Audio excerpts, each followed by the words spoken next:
Good afternoon, everyone, and welcome to the second session in our seven-part executive briefing series, where we will be discussing data and analytics transformation today.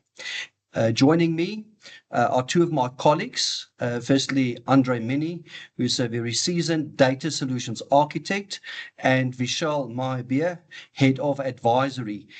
Both of them bring a combination of very practical implementation experience and then, very importantly, some strategic insight that we will share with you today.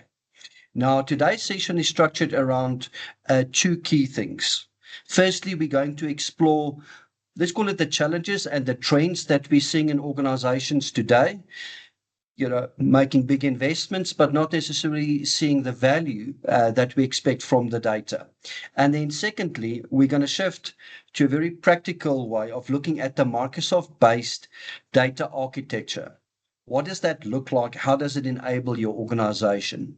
And then at the end of it, we're going to focus on two very critical use cases that we consistently see drive value at an executive level. The first one is a customer 360, which is focused on revenue, growth, retention, customer insight, and how that helps propel the organization forward in a very competitive landscape. And then secondly, it's contract commitment intelligence. The focus there is margin protection, financial control, and we need to reduce leakage. It's incredible to think and know how much leakage takes place in signed contracts, and that's what we're going to discuss today. At the end, we want to be confident in driving better, faster executive decisions, with the right data. So let's start with what we consistently see across many organizations. And these are not just data issues or technology issues that we face. It's all about business execution issues that we need to consider. The first one is data and silo fragmentation. And most organizations, data, we find in many systems, ERP, CRM, operational systems, even in departmental views. Each of these systems we do know is correct, but none of them tells the full story, and that's where the problem is. Decisions are made on partial truths, which is not a good thing. Secondly, we're looking at low data trust. That's the moment when executives look at each other and say, so which number is the correct one? Sales, you say one thing, finance comes with a number, then operations has got another number, and trust breaks down and things slow down because we're working maybe off different data. Dashboard overload is a reality in many organizations. There are many, maybe dozens or hundreds of dashboards, but no clear answer is provided on what to do next. So this is where it becomes even more critical when you think about the AI readiness gap. A lot of excitement around AI, like we discussed last week, but we need to recognize that AI does not fix data problems. It exposes them. The fifth one is complex data architectures that we find in many organizations. Multiple layers of integration, many tools, multiple vendors, and over time that data estate, becomes slow, I would say very expensive, and it's very difficult to change. Now, business is asking for insight, and IT will tell you it's going to take weeks, if not months. Big challenge. And ultimately, at the last, we're looking at skills and culture deficit. Even if we have the data, organizations struggle with ownership, which is key, accountability, and then adoption. Will business users trust the data? Data teams are overloaded. Governance becomes a blocker as opposed to an enabler in many organizations. So what we have is, the problem is not that organizations don't have data. The problem is that data is not designed to drive decisions. That's the crux of the matter. So when we consider where organizations are, And we look at disconnected data, distrusted insights, and underused analytics. Despite the significant investments, executives do not get clear, decision-ready answers, and that's what they expect. Now, when we consider the right side of this equation, we find a modern Microsoft-enabled approach, where we have a unified data foundation, which is always fundamentally key when we build these solutions. We've got trust, governed insights, and increasingly an AI-enabled decision-making that is enabled based upon a solid foundation. So for us, it's about moving from the fragmented position of data to a trusted, actionable decisions at scale. And that's what we're going to share with you today. Before we move on, reflecting on your organization, we've got a poll that we're going to quickly run, and the insights may be reflected upon by Vishal when we discuss a little bit more, around strategy. So how would you describe your organization's current data and analytics maturity? What does it look like? So you can see the first stage is exploring data, pockets of reporting, and data analysis is taking place, ad hoc analytics, some governed data foundations in place at stage 3. 4, it's operationalized analytics. It's embedded in your business's processes, supporting decision making. And ultimately, number 5, highly mature data-driven organization. So just please respond to the anonymous poll, and we'll reflect on that a little bit later. We're going to give it maybe another 30 seconds, just so we get everybody to respond.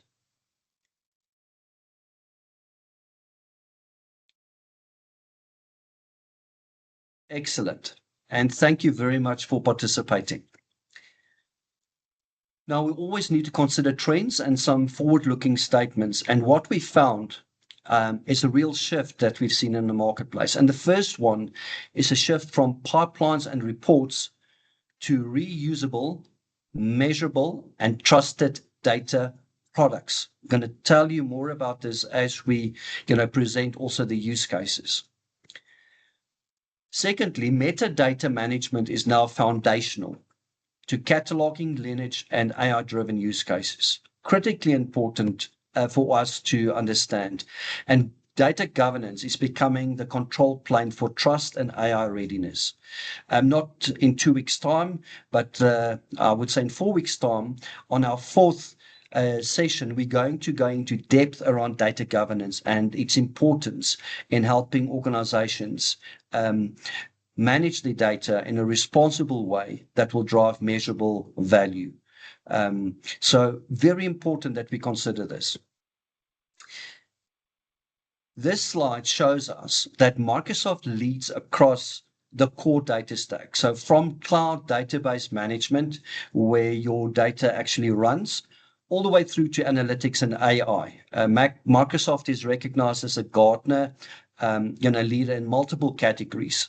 And for me here, the key difference is integration. Analytics, AI, security are all delivered on a single platform with governance built in by design. It's not bolted on later. It's an integrated solution that you have available with Microsoft. So from the insights and where we're going, we understand that data creates value when it is packaged as trusted decision products, which is aligned to business outcomes and ultimately accelerated by AI, purposefully and safely. And within that context, we're going to explore the rest. I'm now going to hand over to Vishal, who will take us through the data value and strategy component of this webinar. Thank you, Vishal. Thanks, Ken. Just trying to get control here. All good. Give it a moment.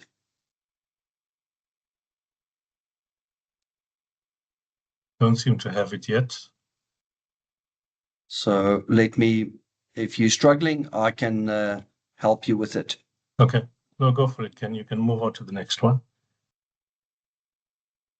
Yeah, so let's talk data value blueprint, but I think let's just a reflection on the poll. It seems there's a spread across the various levels of maturity, but there's still majority within the ad hoc space.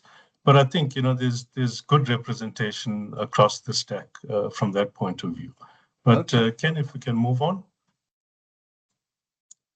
So when we talk data value blueprint, what we're talking about is really a structured approach of moving from how do we take data and we turn it into measurable business value. And that is kind of the key goal here. And again, it's not by accident and not by technology alone, but looking at it from a very intentional point of view, where we look at it from what are the decisions we need to drive and how do we design for that end state. So if we look at the data value blueprint, I mean, you'll see the depiction showing you from raw data to measurable business outcomes. That's indicative, if you like, of the data flow in surfacing that information. But I think the key message of this particular blueprint is saying that in order to really get the most out of it, you actually need to start from the top down. So you need to actually look at it from what is the business outcome that I'm driving? What are those key decisions that will help me drive this business forward?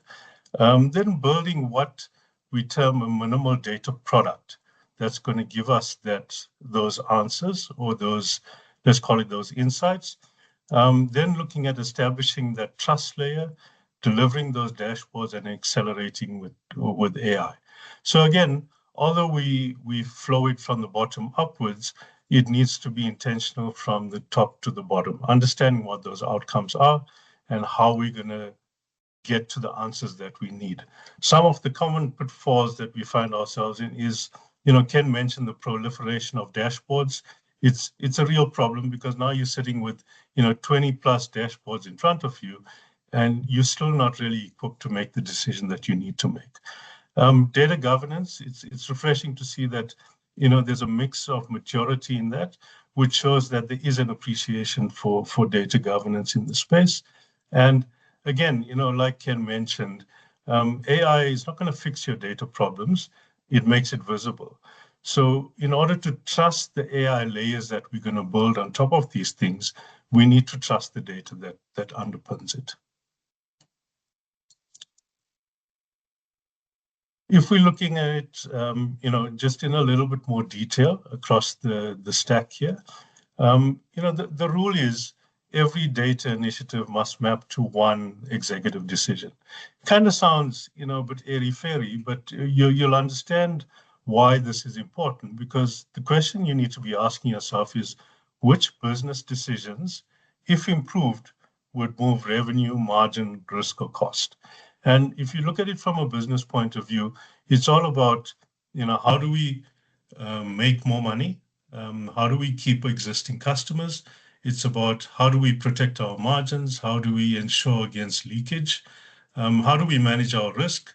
How do we comply? And how do we provide that audit confidence to the market? And then productivity and cycle time reduction. This is all around efficiencies and managing our cost. And again, from a business outcome point of view, if we're not tying it to one of these levers, the question becomes, so what is the data then telling us from that point of view? Thanks, Ken. Then I mentioned decision product briefly, and really what it is, it's not about just having a slide. It's not about just having a dashboard.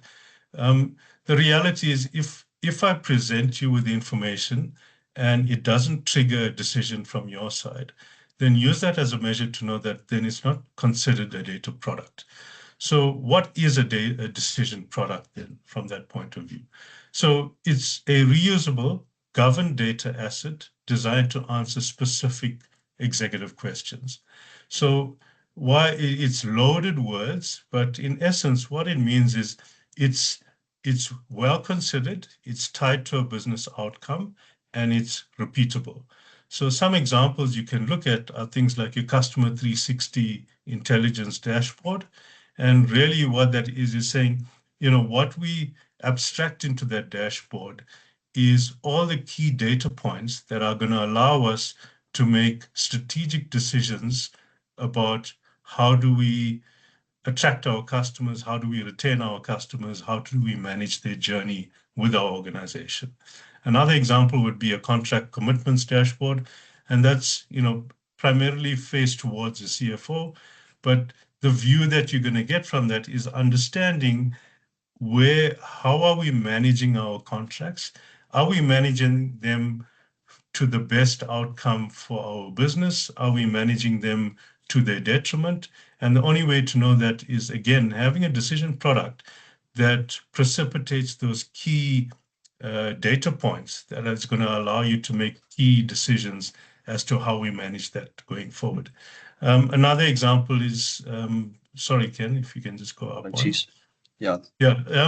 The operational risk and compliance view, something similar, understanding what are those key data points and the characteristics, to know whether you're talking data product or you're just talking slideware, is really, does it answer the 3 to 5 executive questions which have already been considered in the design of this? Understanding that single definition of the truth, what are the role-specific views, as you would have seen, and is designed for action. So it's not just informational, that's interesting to know. It actually triggers an action that we take as an organization. When we're looking at the trusted data foundation, again here, it's probably very hard to imagine, but we say governance should accelerate decisions, not slow them down. And again, the reason why this is always an area of contention, because governance is always seen as a constraint or restrictor. And the reality is, if you're trying to build a trust foundation, the only way you can achieve that is if we have a semantic definition layer. What that means is, do we all in the organization understand the data points collectively to be the same thing? So if you're surfacing data from multiple systems, do they carry that same meaning? And can we abstract that to an organization-wide meaning? Again, from that point of view, clear data ownership. We want to know that that data that I'm seeing, or that data point that I'm seeing, is actually the right data that was and has the definition that we share across the organization. Understanding where that data came from, and that goes to your metadata and your auditability. And then obviously role-based access, making sure that only the people that are supposed to be seeing that data is actually seeing that data. So governance, in its simple form really means is, can I trust it? And the only way we can achieve that is by putting the proper controls and processes in place to make sure that we are managing that intentionally. And then we look at the last layer, which is your operational data sources. And again, I think the key theme is here, use the data you have. So remember, we're building from the top downwards. So we considering our business outcomes and looking at what data we have to support that. If that data does not exist today, it's not the end of the world. Let's look at the data that we have today. Let's surface that data, get those insights, and then we can look at, from a governance point of view, how do we introduce new pieces of data that's going to contribute fully to the business outcome that we're going for. And again here, let's start with a minimum viable data set that's going to give you 80% of what you need while we work on surfacing the balance of the 20% to you. So I think the key message in this discussion is really around, it's easy just to look at data sets and try and come up with dashboards that you believe provides meaning and insights. But the reality is, let's find out from the business what makes them tick. And from that point of view, understand the type of information and data points that they would be most interested in looking at. It sounds like a nuance, but it's a very important nuance when we talk from a data and analytics point of view. Excellent. Thank you, Vishal. Appreciate that. So with the next session, I'm introducing Andre Mini. He's going to talk to you about the Microsoft Data and Analytics solution architecture, as well as the customer 360 and the contract commitment use cases. So I'm going to hand over to Andre. There we go. Thanks, Ken. Thanks. Afternoon, everyone. So what I'm going to start with is just talking you through the Microsoft solution. Historically, if you've been involved in any data type project, you would know that it becomes very convoluted. It's quite difficult to keep track of where what goes and who owns what. And one of the problems that Microsoft set out to solve is with their Microsoft Fabric architecture, is allowing you to have one place, one licensing model to handle all of your data needs. Okay, so if you look at this diagram, don't get lost in all the blocks. This is a very simple solution. The beauty of the Microsoft Fabric architecture is that you can start small. So meaning it's based on capacity. So as your business grows, or if you want to identify first a small project you want to tackle from a data point of view, you can start small and scale it up. So it's a very kind of one size fits all architecture. So you don't need to worry about over investing at the start of using this and then ending up with a redundant asset. So what you see on the top left there is all your multiple data sources. So you can have anything from SAP to SQL databases to Excel files to TXT files, various different formats that you can pull into Microsoft Fabric and use it. How you do that is with various tools that is embedded within Microsoft Fabric. So you have pipelines predominantly that you would use to ingest your data. And where that data goes is into a OneLake. So what they've done with OneLake is to create a common format in which your data actually lives within Microsoft Fabric. So if you've got Excel data, CSV data, SQL databases, external API connections to different systems that you want to pull in and you want to create a common data format, it goes and sits within OneLake. Now, coming back to what Ken mentioned earlier about the trust element, there's two things here. One is you'll notice that there's a bronze, silver, and gold layer indicated there. And that is based on an industry best practice standard called the medallion architecture, which is what we use. And the reason for that is so that you need to process and prepare your data before you go and present it or develop actionable insights on that data. So the bronze layer is really there for you to store your raw data as is. So this is where it goes in. It's not prepared, it's not cleaned up, it's not reviewed or anything. Your silver layer then starts staging your information. So this is where your data is now prepared and it's cleaned up. And your gold layer is where you now go and extract all of the relevant information depending on what data products you identify. So this is your final kind of one source of truth for all of your data products. So these be dashboards, whatever you want to use that data for. In order to be able to do that, you've got various different tools built into Fabric, which is available again under the same licensing model. Data Factory, Synapse Data Warehousing. I'm not going to go into detail what all of these means. It's not a technical workshop, but in essence, it depends on the complexity level of what you're trying to achieve. So if it's a simple data ingestion, you just don't want to do basic preparation of the data, maybe do a little bit of cleanup, you're going to use something like Data Factory. But if it gets more complex and you want to really process that data and derive things before it ends up in your gold layer, you're going to look at something like Synapse Data Science, where you're going to use more complex tools within that suite. But the point is that whether you use these tools or not, they are available for you there. And that comes back to what I said earlier about this being scalable. So you don't need to necessarily know your entire end goal before you start this journey. You can actually start today with this and start it at the smallest possible scale.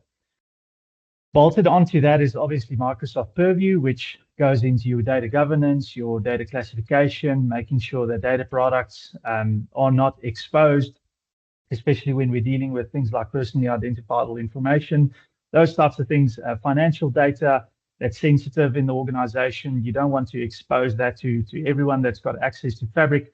This is where Microsoft Purview plays its role. And then finally, what's important to not miss with Fabric is that this is not only for dashboards.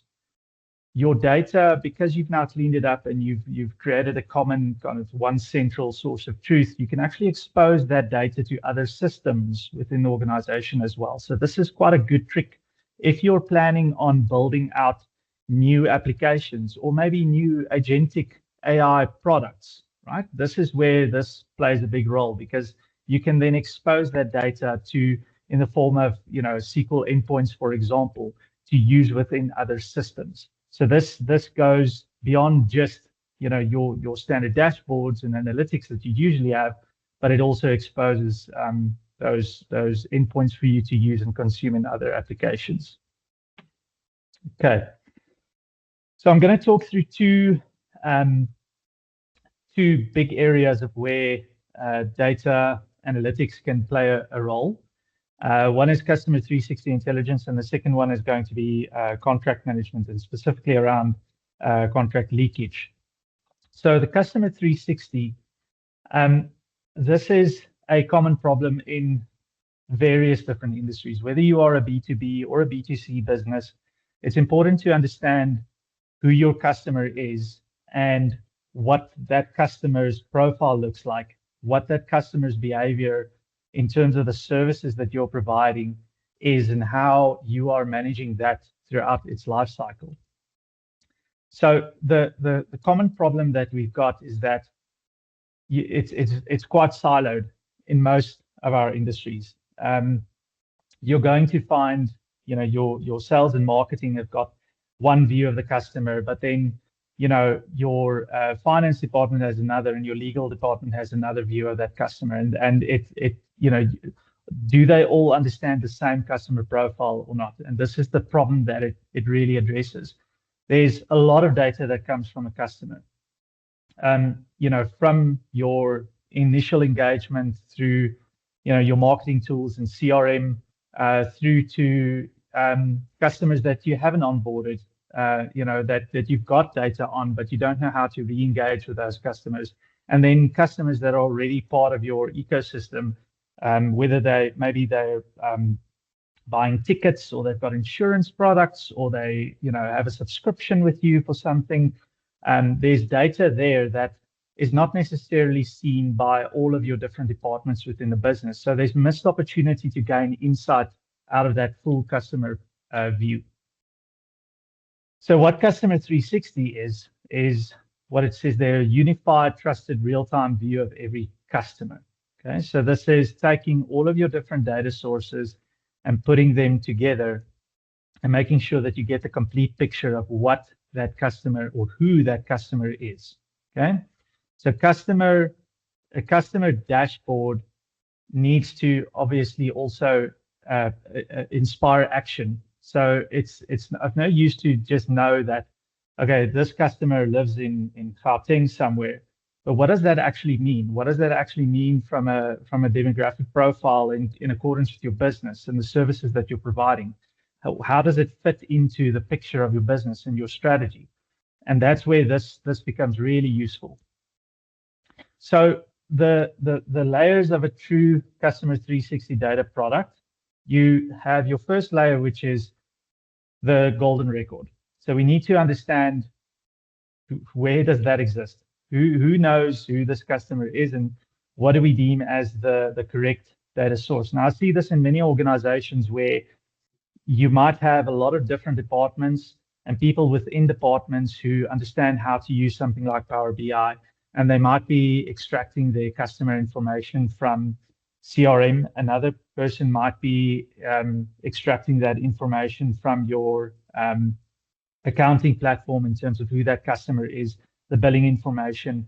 But those dashboards and those insights never find each other. And again, that's where you're missing opportunity.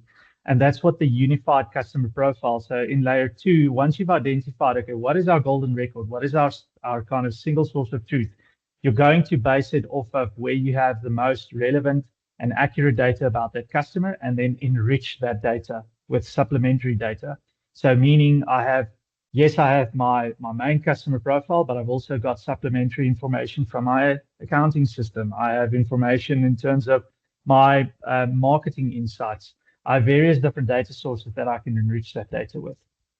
And then the third layer, as always, you need to have governed and protected data. So personally identifiable information, financial information, all of these things, we shouldn't underestimate the importance of planning ahead, right? And this is where the Microsoft stack, having Purview at your disposal and being able to properly classify and control data access is really important, because it's never a problem until something goes wrong. And this is why it's really important to plan ahead for this. And it is a core layer of building that data product. And the data product is really, what we talk about in level 4, which is something that you can use to action, right? Number one rule of any dashboard is, if you have a metric or something on a dashboard and it doesn't inspire action, then it's just a metric. Doesn't mean anything. You can't do anything with it. It's just a pretty dashboard and no one's going to use it. So it has to inspire action. So, things like understanding who my most valuable customers are, what you can do with that information, right? Where's my churn risk? Which customers are in high risk areas, for example, if you're in the insurance business. This is, it's all of these things that it needs to inspire action. You need to be able to do something with that information that you end up with. Okay, so different people and organizations will want different information. But if you've got your One Lake set up, you've got your pipelines, you've got all of your data in a common area, you can extract all of this information and not worry about whether it's correct or not, because you've now gone through the process. You've gone through the process of centralizing this information, enriching the data, and then you start extracting what you need from it. So for a CEO, for example, you want to see the customer lifetime value. You want to see revenue by customer versus prior periods.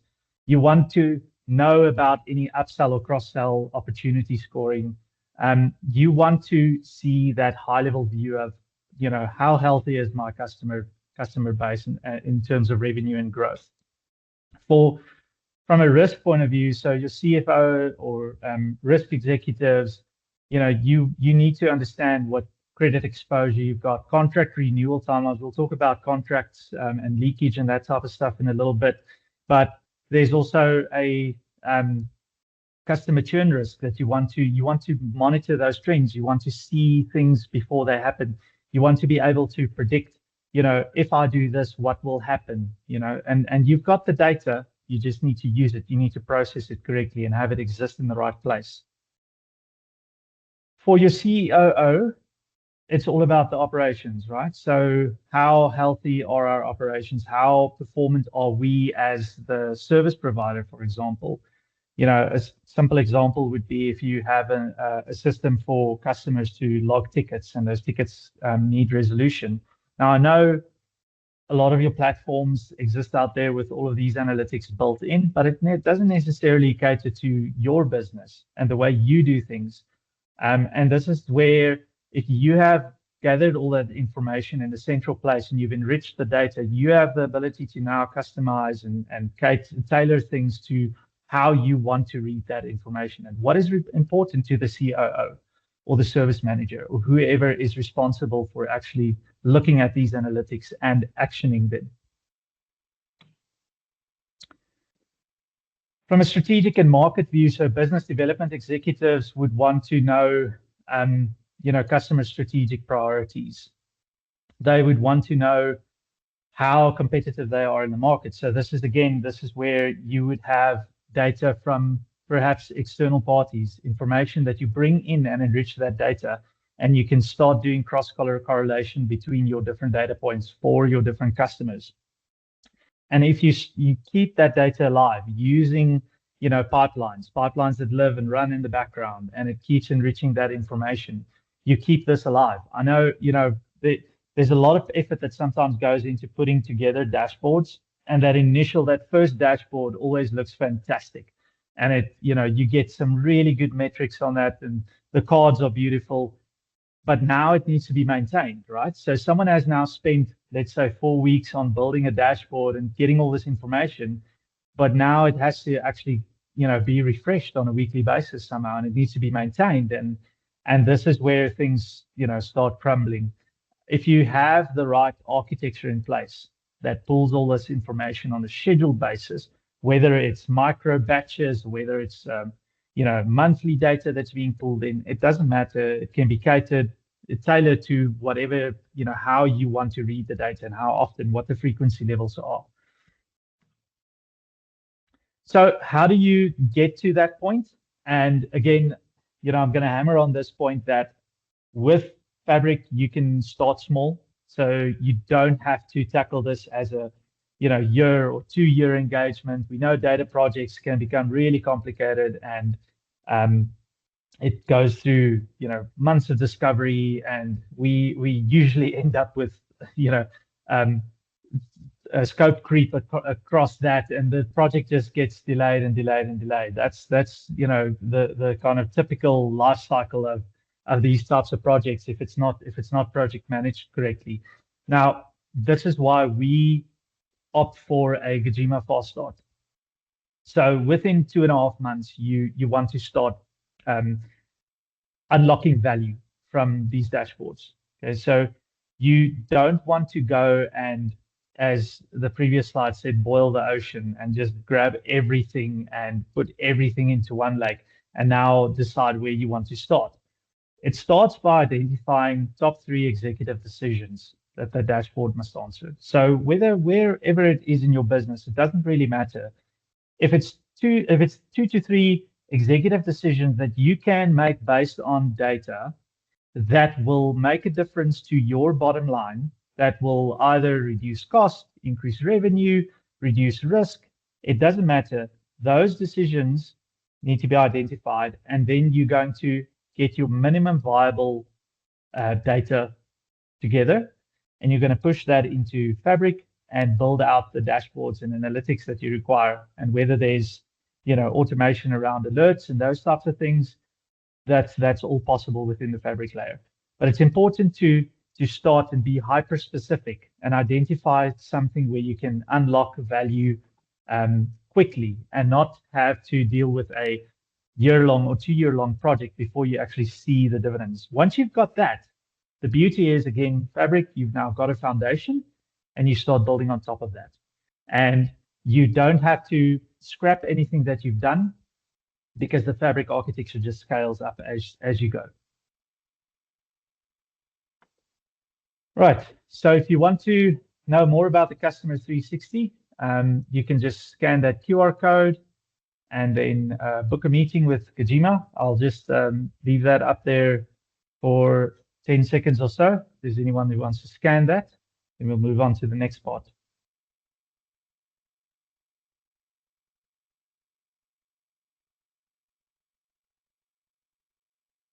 Okay. Right, now, contract commitment intelligence.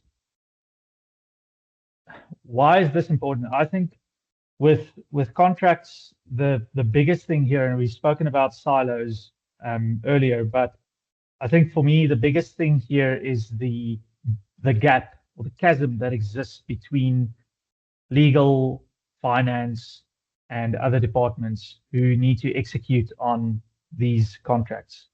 So, and I don't want to offend anyone who's a legal professional or in risk or is on the operational side or in finance, but in my experience, what we find is that there's a long process in getting contracts set up. Big or small, it doesn't matter whether it's a B2C type contract or a B2B contract. These contracts take a lot of time to set up and get all the legal jargon in place and get all of the different clauses to work in terms of escalations and renewals, and all of these things get put in place.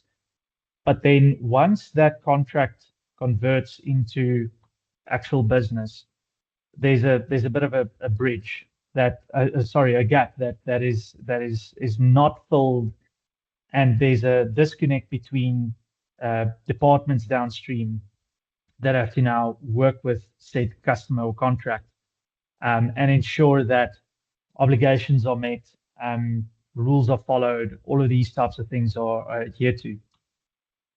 So there's a lot of research around contract leakage, margin leakage, and how poor insight into, or just the knowledge of contracts and how those contracts are managed within larger organizations, how much revenue is actually lost through that.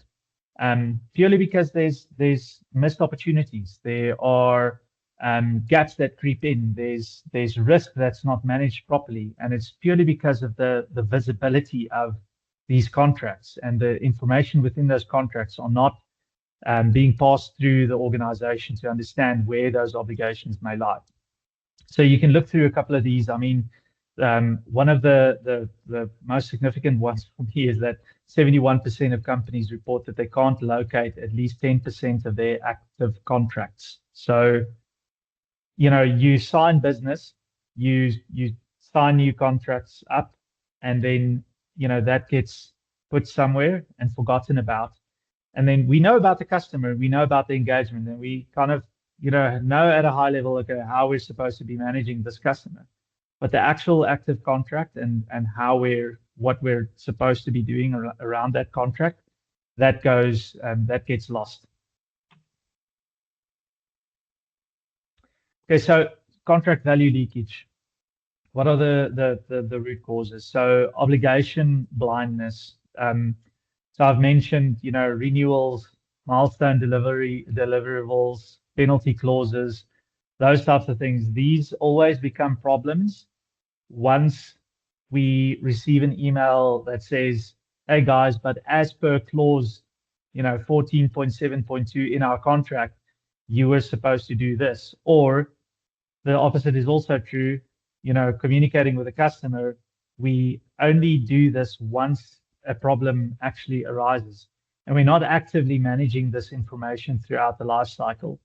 So there's a lot of missed opportunities there to manage risk and to potentially, trigger renewals and trigger payments for milestones reached, that type of stuff. Disconnected systems, as I've mentioned, so they live in legal systems, and your finance teams work in ERP and billing systems. Procurement works from sourcing platforms. These are all different data sources, and you don't necessarily have a consolidated view of how my actual legal contract relates to my operational requirements. Commitment versus reality. So this is usually an afterthought thing, where we get close to 99% of what we believe is now a completed contract, and then we start revisiting our legal documents and see what are we compliant, and then we reactively want to catch up and make sure that we don't have overruns. And this is if you had to use an analogy, this is like discarding your preventative maintenance in a factory. You would basically ignore your alerts on machines being worn. And then at the end of the process, once we start hearing the noise of the machine ourselves, then, we reactively need to repair it. And then you haven't planned for downtime. You haven't catered for the additional cost. So that is all impact on your bottom line at the end of the day.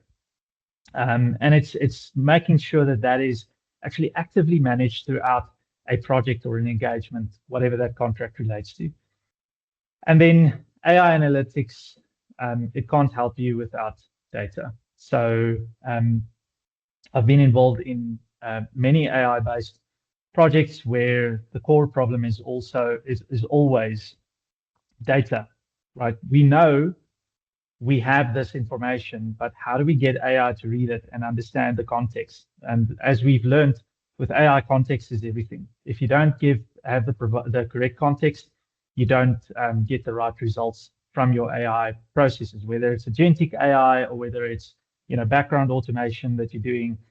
If the data isn't prepared in the correct way and it's not consolidated and you can provide enough context around it, it won't work. And that is, again, coming back to Fabric, that's where your medallion architecture really plays a big role, because your gold layer is going to have properly named, classified, cleaned up, processed information that is easily digestible by any AI-based process. All right, just some value leakage types.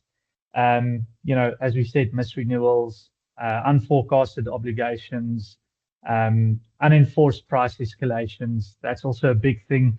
We sometimes sign up, 3 to 5 year engagements with customers, but we forget about the escalations that we're supposed to be enforcing. And then 4 years later, we don't really have a legal footing to go and retrospectively enforce those escalations. We've missed that opportunity and we've missed revenue, as a simple example. All right. So this, again, it just gives a kind of summary of what a properly set up contract commitment intelligence data product will give you. So you'll know what has been committed, what is happening, what is at risk, and what opportunities exist. Those are the 4 core things that you want to know from a contract. Again, whether it's a B2B, long-term, massive engagement, whether it's simply a contract between your business and an end consumer, it doesn't matter. These 4 core principles hold true. So just typical data sources that we can look at. So contract repository, so information sitting in SharePoint or DocuSign, or these types of document management systems, ERP and finance systems, your CRM for your customer data, procurement portals like Ariba, legal repositories, and so on. So various different data sources. Again, coming back to how do we plan this to sit in one place so that we can gain insights from this. Now, important here, we found that most organizations have 80% of this data already. So you're nearly there. It's just the point is that it needs to live in a consolidated view somewhere for you to gain real insights out of it, and to not jump through hoops to actually find, and derive insights from it. You want this to almost run in the background and access this information when you need it and be able to make decisions, quickly on it.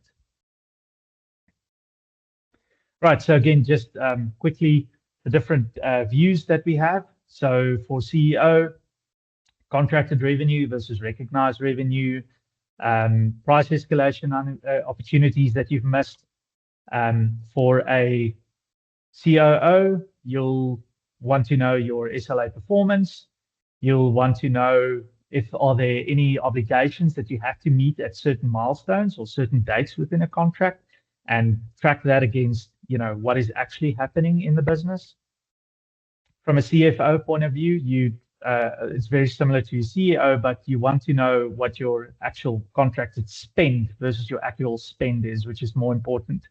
The SLA performance and penalty triggers, you want to identify those. You want to keep suppliers honest in terms of your engagements. You don't want to create this environment of not enforcing the legalities that you have put in place with people. And then understanding renewal calendars and these types of things and being on top of it. And then from a CFO risk legal point of view, you want to be able to plan forward. So you want to know, okay, I have 6 contracts ending in the next 12 months. How are we dealing with that from a financial projection point of view? What are we planning for? Risk scoring, escalation flags. You want to be able to have a good overview of all this information. Okay. So every contract you have signed is either protecting value or leaking it. And if you're not managing this actively, you don't have a full view of how a contract lives from start to end in your organization. There is almost certainly value lost through that process. Okay, and again, just a reminder, fast start approach. I can see our time is quite limited, so I'm not going to go through this again. But just to end that, if you want to know more about the contract commitment data product, then again, you can just scan that QR code and book a meeting with Kojima. Thank you, Andre. Appreciate that. Let's just let it hover for another couple of seconds.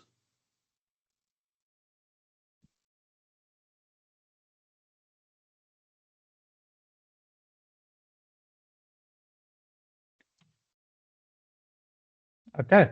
Great. Ken, I can hand back to you. Thank you, everyone. Thanks, Andre. Appreciate it.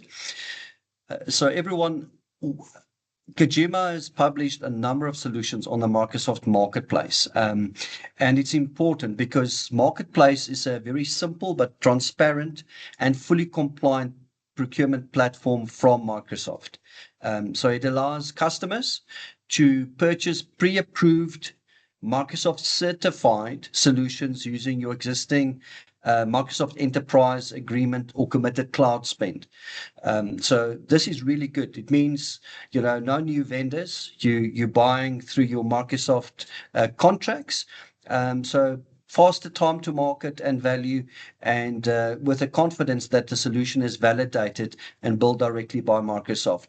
So we've published 22 solutions. If you want to go onto Microsoft Marketplace, you're welcome to go and have a look. What it means is if you do find customer, 360 or the data and analytics solution that we've published there, you're able to, in essence, get your own proposal within the platform, fully compliant, and can decide to either accept it and then execute against it, and ultimately, Kojima will get paid through and by Microsoft. So very strong governed marketplace that helps our clients to move faster in pursuing value.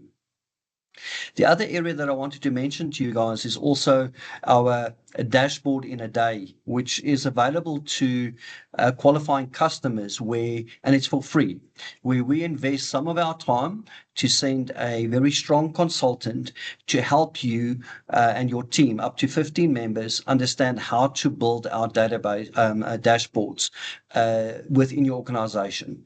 And this happens over 3 days. So if you're interested in potentially, bringing us into your team, doing a bit of skills training and enablement, we'll be very happy to have that conversation. Just use the same QR code and book some time with us to discuss some of your requirements over there. The other area that is also very important, and if you attended last week's session, you would have met Aranka Verster, who is a human capital development within Kojima. And the Kojima Data and AI program, is designed to build real deployable Microsoft capability. So it's not just training outcomes. So over a number of months, we've got internships where we bring in very strong graduates and train them up on data and AI, various certifications. They get on-the-job training, and those resources can either be, we employ quite a lot of them, but if you're interested, you may also be able to employ some of those valuable skilled resources into your organizations, especially at the end, of the training. The other area that's very important is that Kojima offers full-on training and certification on Microsoft. So all of the data training courses and certifications, as well as AI. So it's a very well-run certification process where we do corporate training, look at the paths, the career paths of various individuals that want to specialize within data and analytics. So I'll highly recommend, if you are interested and looking at your team with a structured development approach, please contact us. Excuse me. That brings us to the close of this session. Just to remind you that next week is the security posture and zero management, zero trust, session.